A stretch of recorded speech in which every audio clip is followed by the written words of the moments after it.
The true self and the false self.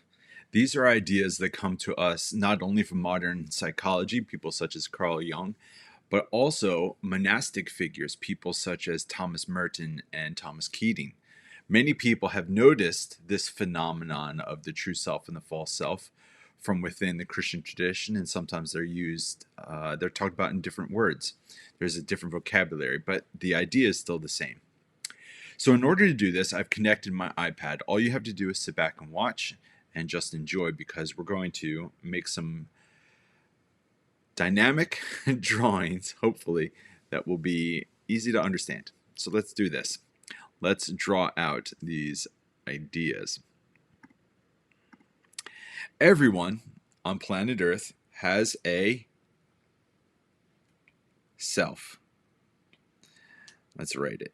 Self. And by sheer fact of being a person, all of us carry with us successes and things that we're good at, things that make us attractive, temperament, some of our best virtues. It's all wonderful. However, since we're all in the process of becoming and maturing, all of us have some degree of shadow. By just being a person on the planet Earth, the sun shines, you can't help it, you have a shadow. All of us have parts of our personality of which we are embarrassed, things of which we hope to God no one else sees them, including ourselves. This can be some of our habits, some of our behaviors, the fact that we're impatient in the morning, but it could also be even more severe than that. It could be addictions, could be other issues as well. And so having a self means you're going to have a shadow. And we're going to talk about that a little bit in the third part, because there are things of which we are blind to. And again, the third video is going to talk about that. But the shadow and the self together, these are the true self. These are truthful things about us, our successes as well as the things we're embarrassed about. To be a person means that we have both of those inescapably. However, in the midst of having a shadow, some of us might overcompensate and try to course correct, but we go about course correcting in the wrong way by doing this. Some of us might go about having, oh boy, a false self. A self which we project out.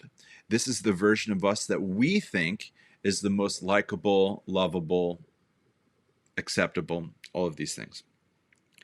And this is known as, you probably can guess it,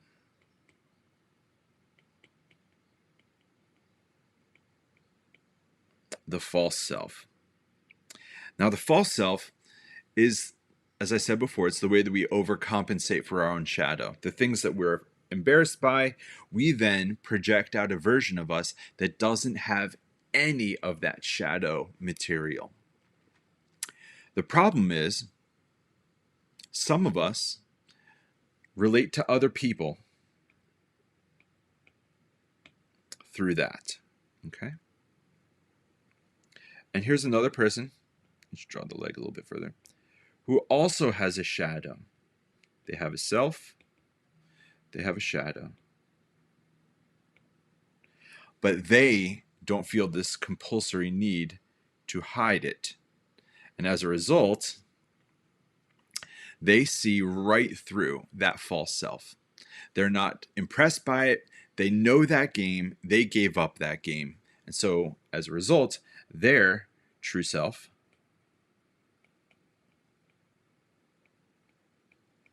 can feel very threatening to us, because what does a fake person do when they encounter someone who's true? It's almost as you don't know how to play the game. Like, what is the dynamic here? What are we supposed to do here? Now, if this other person also does the same thing,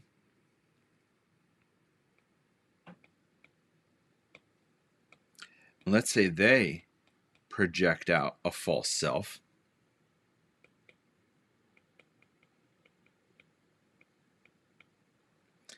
Then you have two false people projecting a fake relationship at each other. This is not healthy, it's not real. And so some people, unfortunately, will think that this is love. Because what you're doing is not really loving the true person. You're loving their false self. And maybe you don't even know you're talking to somebody's false self. And perhaps they don't even know that they're relating to a false version of you. And so as a result, it would be very helpful to realize that this is not a healthy or holy relationship between people. Fortunately, there's a correction for this. The Christian faith has never been something of which affirms theatrics. Jesus seems to constantly put down the Pharisees and the teachers of the law for being hypocrites.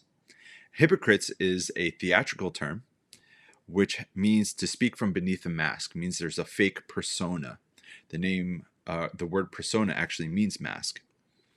And so for Jesus, he's inherently against this dynamic, that falseness, that hypocritical nature of ourselves, where we want to, as you can see here, avoid our own shadow to make ourselves more likable and lovable, but not truthful. And as a result of it, many people suffer. Now, what's interesting is you can also map this out. Let's say you are a part of a spiritual community. Let's say you're under the teaching of a pastor that doesn't necessarily understand this. You can very easily be a part of a spiritual community in which people validate and affirm one another's false self. Oh, look at your false self. That looks great. You've washed up, suit and tie, maybe you're wearing a dress. You smile a lot, but actually, when we come to church services on Sunday morning, sometimes we don't present our true self, we present our false self. And so then this same dynamic between two people can be multiplied out to a community of 20, 30, 500, 1,000. And so what does it look like when you have a community of thousands of interpersonal dynamics and relationships, and there's only a few true people in there that are willing to admit and to own their shadow and to not let it rule the day?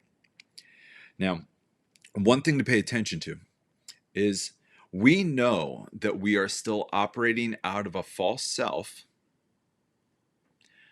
when we are reactive and made angry and want to push away people who are simply reflecting back to us who we actually are. We're going to talk about that a little bit more in video 3. But in the Jesus movement, in the Christian faith, there's not a whole lot of room for this false self stuff.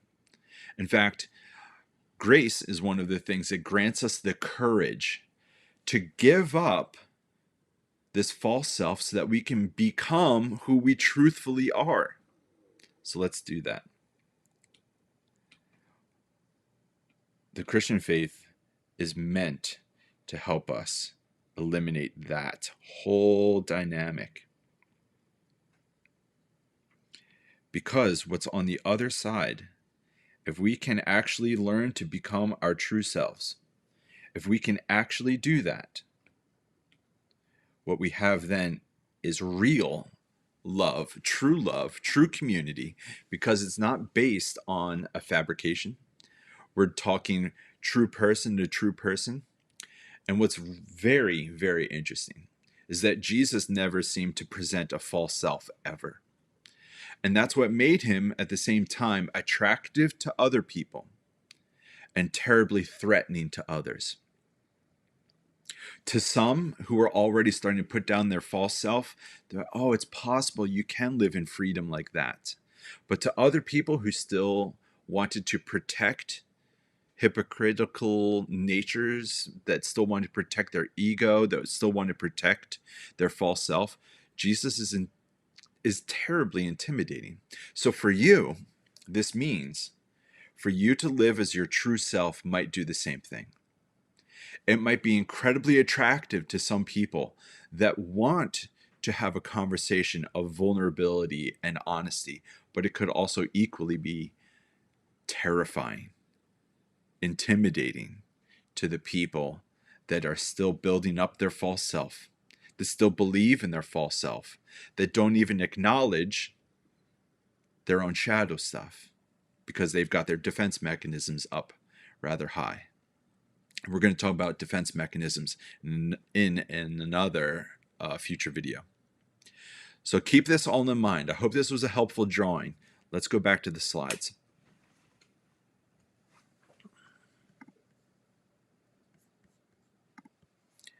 So let's recap. All right. The shadow. It's the part of your personality you wish you did not have and that you wish others could never see. The false self. That's the version of you that you believe is the most lovable and acceptable and is often an overcompensation for your shadow. Interesting. And the true self is the totality of who you are truthfully, which includes your good side as well as your shadow. It's not about separate. It's not about pushing it away. It's about integrating it. It's about healing and fixing and learning what the shadow has to teach us. So the true self is undefensive, humble, truthful, and transparent. The false self, on the other hand, is often defensive, bloated, deceitful, and distant. The goal is to catch ourselves when we unconsciously slip into wearing our false self rather than owning our true self with all that entails. So let's have some questions. What parts of your personality is your shadow? The parts of you that you wish others could never see. That would be a wonderful question to journal about, or if you have someone that you can be courageously vulnerable with, talk that through with them. When in life have you been living out of a false self to be liked or loved by others? When were you most prone to put forward a commercialized version of you that you hope other people would like and love the most? How did you feel in that moment too? What did it feel like to realize that people know the fake you but not the true you?